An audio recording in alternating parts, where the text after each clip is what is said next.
Three Worlds Collide, written by Eliezer Yudkowsky, read by Eneasz Brodsky. This story has two endings. The first ending was written and posted, and Eliezer said he would write a true ending only if someone could guess the better course of action within 3 days. The challenge was met, and the true ending was written and posted along with an epilogue. Chapter 6. Normal Ending. Last Tears. With a sudden motion, the ship's confessor's arm swept outward and anesthetized the Lord Pilot. Today was the day. The streets of ancient Earth were crowded to overbursting with people looking up at the sky, faces crowded up against windows, waiting for their sorrows to end. Akon was looking down at their faces from the balcony of a room in a well-guarded hotel. There were many who wished to initiate violence against him, which was understandable. Fear showed on most of the faces in the crowd, rage in some. A very few were smiling, and Akon suspected they might have simply given up on holding themselves together. Akon wondered what his own face looked like right now. The streets were less crowded than they might have been only a few weeks earlier. No one had told the Super Happies about that part. They'd sent an ambassadorial ship, in case you have any urgent requests we can help with, arriving hard on the heels of the impossible. That ship had not been given any of the encryption keys to the human net, nor allowed to land. It had made the Super Happies extremely suspicious, and the ambassadorial ship had disgorged a horde of tiny daughters to observe the rest of the human Starline network. But if the Super Happies knew, they would have tried to stop it, somehow. That was a price that no one was willing to include into the bargain, no matter what. There had to be that alternative. A quarter of the Impossible Possible World's crew had committed suicide when the pact and its price became known. Others, Akon thought, had waited only to be with their families. The percentage on Earth would probably be larger. The government, what was left of it, had refused to publish statistics. All you saw was the bodies being carried out of the apartments, in plain, unmarked boxes, in case the Super Happy ship was using optical surveillance. Akon swallowed. The fear was already drying his own throat. The fear of changing, of becoming something that wasn't quite him. He understood the urge to end that fear at any price. And yet, at the same time, he couldn't understand the suicides. Was being dead a smaller change? To die was not to leave the world, not to escape somewhere else. It was the simultaneous change of every piece of yourself into nothing. Many parents had made that choice for their children. The government had tried to stop it. The Super Happies weren't going to like it when they found out. And it wasn't right when the children themselves wouldn't be so afraid of a world without pain. It wasn't as if the parents and children were going somewhere together. The government had done its best, issued orders, threatened confiscations. But there was only so much you could do to coerce someone who was going to die anyway. So more often than not, they carried away the mother's body with her daughters, the father with the son.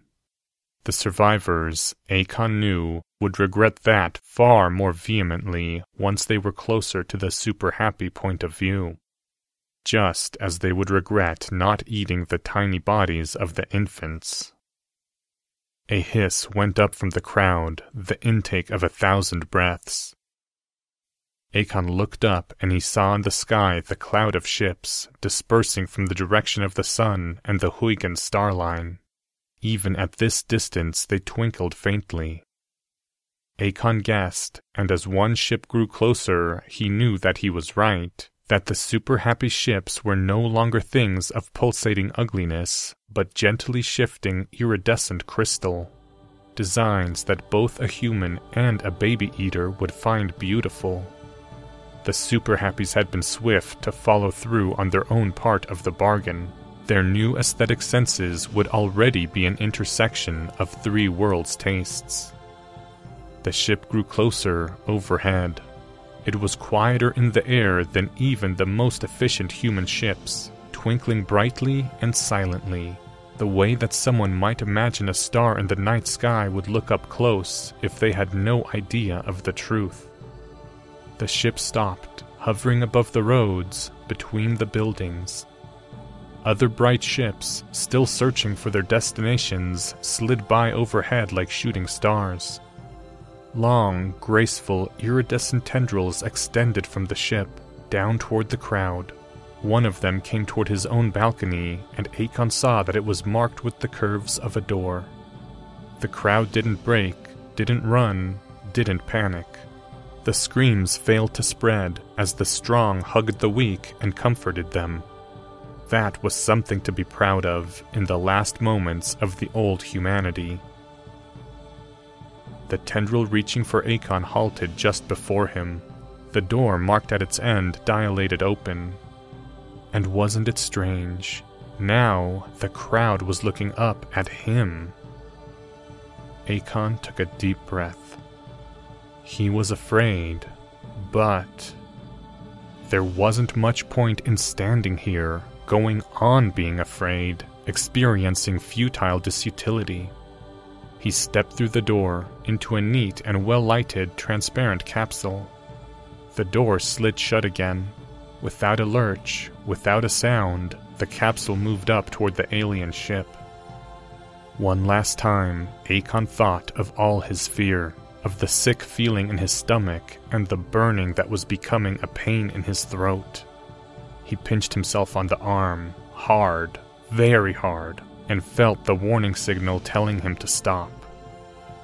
Goodbye, Akon thought, and the tears began falling down his cheek, as though that one silent word had, for the very last time, broken his heart. And he lived happily ever after. Part 7. True Ending. Sacrificial Fire. With a sudden motion, the ship's confessor's arm swept outward and anesthetized the Lord Akon. Akon crumpled almost instantly, as though most of his strings had already been cut, and only a few last strands had been holding his limbs in place. Fear, shock, dismay, sheer outright surprise. That was the command conference staring aghast at the confessor.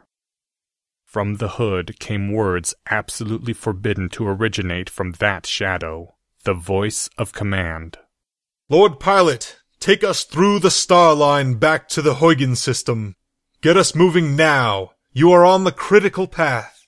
Lady Sensory, I need you to enforce an absolute lockdown on all of the ship's communication systems, except for a single channel under your direct control. Master of Fandom, get me proxies on the assets of every being on this ship. We are going to need capital. For a moment, the command conference was frozen, voiceless and motionless, as everyone waited for someone else to do something. And then... "Moving the impossible now, my lord," said the Lord Pilot. His face was sane once again. "What's your plan?" "He is not your lord," cried the Master of Fandom. Then his voice dropped. "Excuse me, Confessor, it did not appear to me that our Lord Administrator was insane, and you, of all people, cannot just seize power."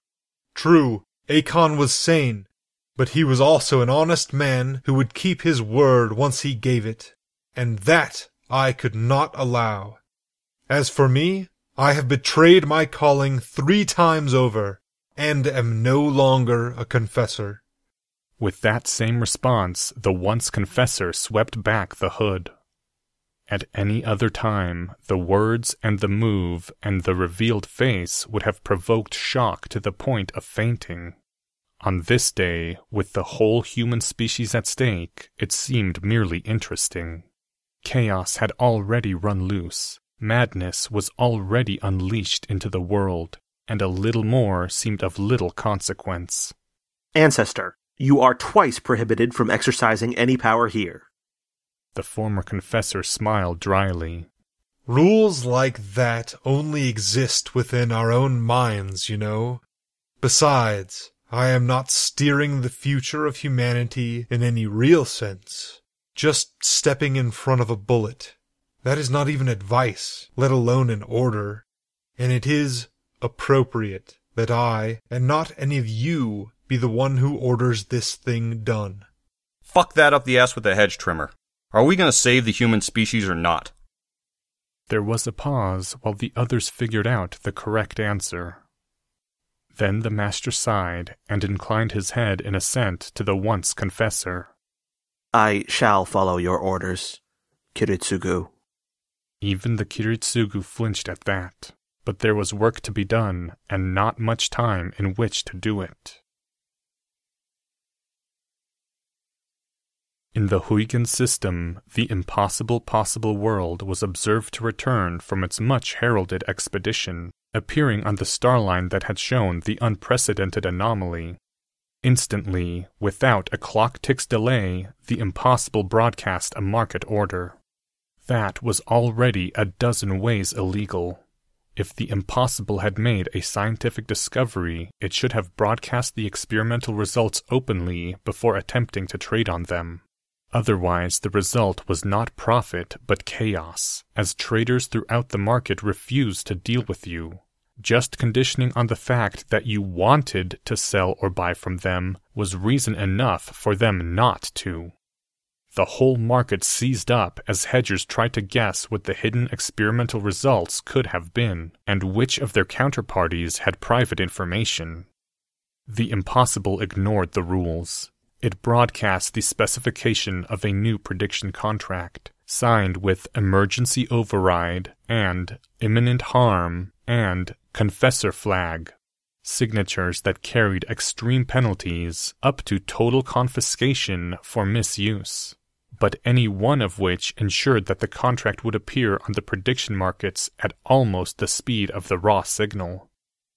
The impossible placed an initial order on the contract backed by nearly the entire asset base of its crew. The prediction's plain text read, "In 3 hours and 41 minutes, the starline between Huygens and Earth will become impassable. Within 30 minutes after, every human being remaining in this solar system will die.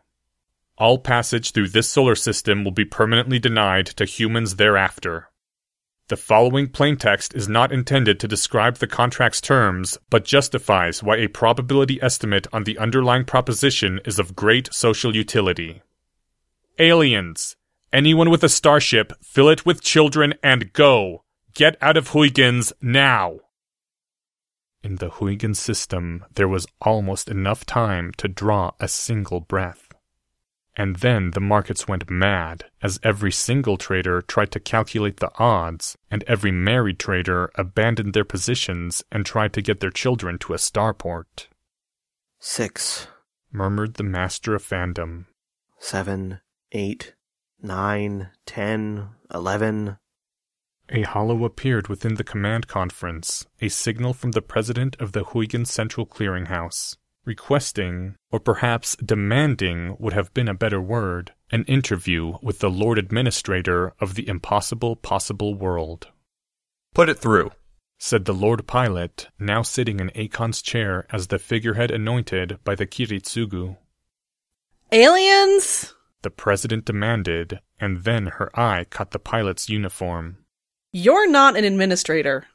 Our Lord Administrator is under sedation, said the Kiritsugu beside. He was wearing his confessor's hood again to save on explanations.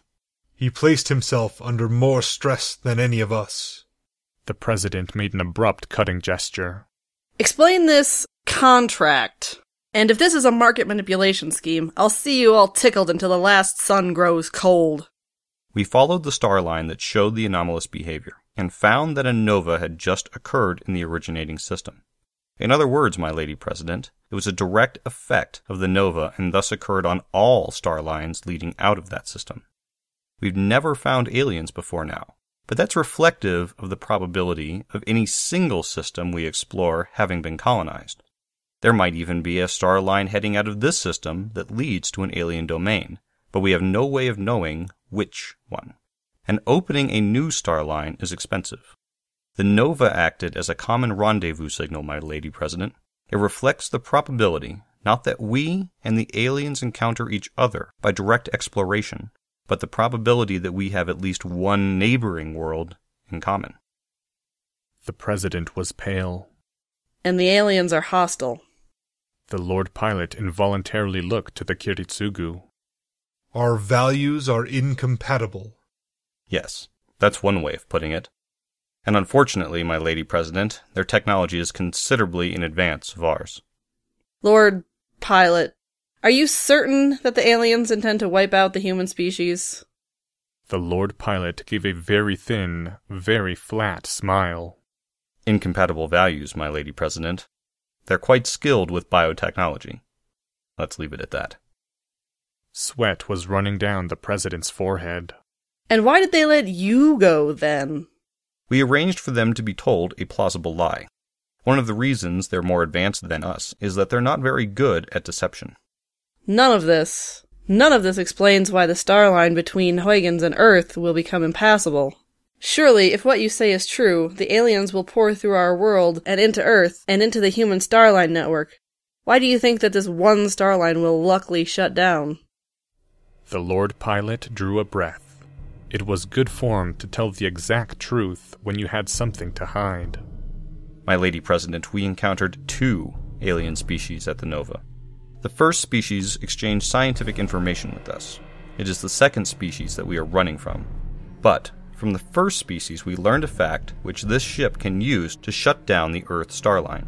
For obvious reasons, my Lady President, we do not intend to share this fact publicly.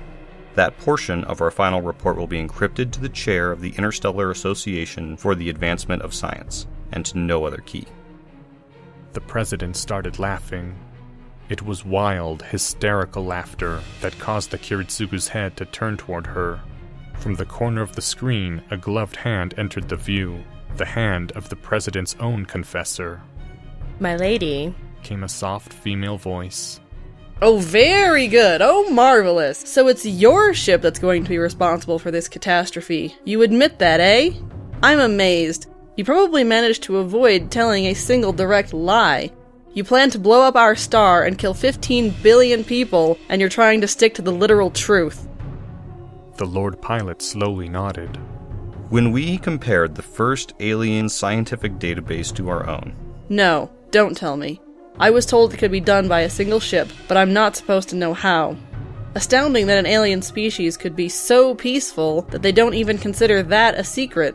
I think I would like to meet these aliens. They sound much nicer than the other ones. Why are you laughing?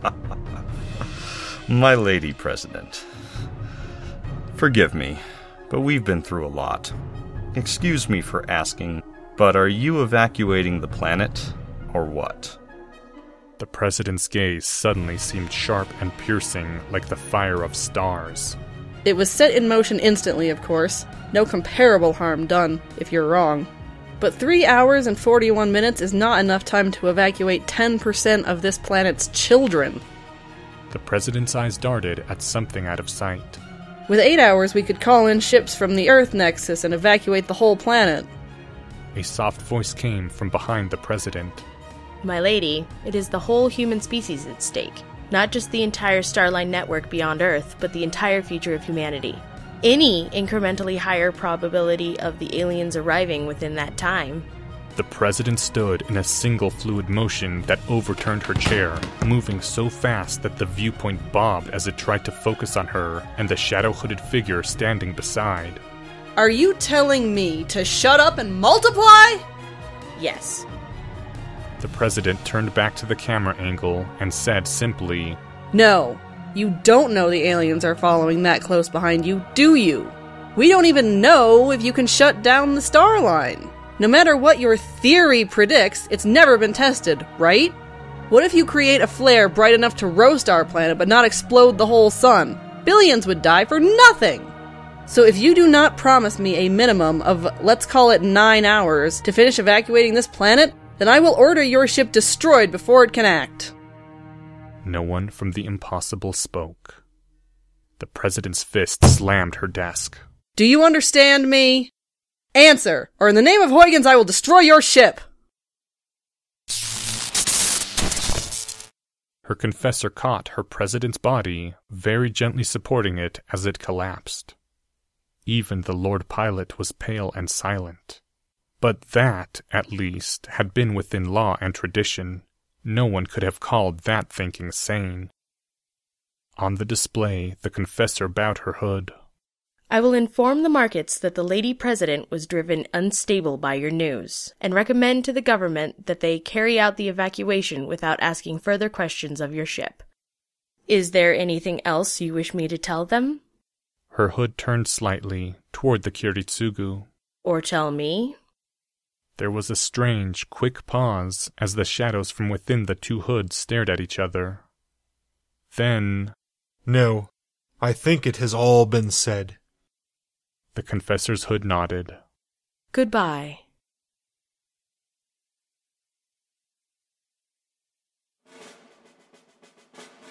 There it goes. The ship's engineer said. We have a complete, stable, positive feedback loop. On screen was the majesty that was the star Huygens of the inhabited planet Huygens 4. Overlaid in false color was the recirculating loop of Alderson forces which the Impossible had steadily fed.